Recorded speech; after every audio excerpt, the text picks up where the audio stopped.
In this guide, I'm going to show you how to fix apps crashing on Android. This is Aiden from JustBoz, and before we get into this guide, make sure to like the video and subscribe to the channel with all notifications on. It really does help with the channel and it lets us know that you want more content like this, so we greatly appreciate it. If at any point throughout this guide you did have any questions, just ask them down in the comment section below and we can help you out further. I'm going to be doing my best to reply to every single comment down there.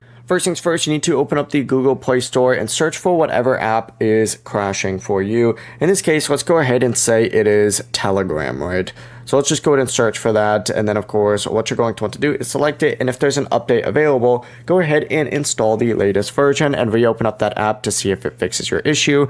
If it didn't work though, you're going to want to back out and you need to open up settings. And then once you open up your settings, you need to scroll down on here until you see your app settings. Open it up and then find that app again. Let's just say now it's not Telegram, and let's say it's whatever one pops up first. So we'll say Android switch. Select it, scroll down and open up storage, and then in the bottom right, you need to hit clear cache. Then open up that app again. If it's still continuing, return to the same page and hit clear data instead. Just keep in mind you're gonna have to sign in after clearing your data. But from there, if it's still having any issues, go to your settings again and open up software update and just download and install any other Android updates. And then finally restart your phone by holding the power button and selecting restart. Once it turns back on, try that app again and you're good to go. Before you do leave, make sure to like the video and subscribe to the channel with all notifications on. It really does help with the channel and it lets us know that you want more content like this. We'd greatly appreciate it. And if at any point throughout this guide you did have any questions, just ask them down in the comment section below and we can help you out further. I'm going to be doing my best to reply to every single comment down there. Peace.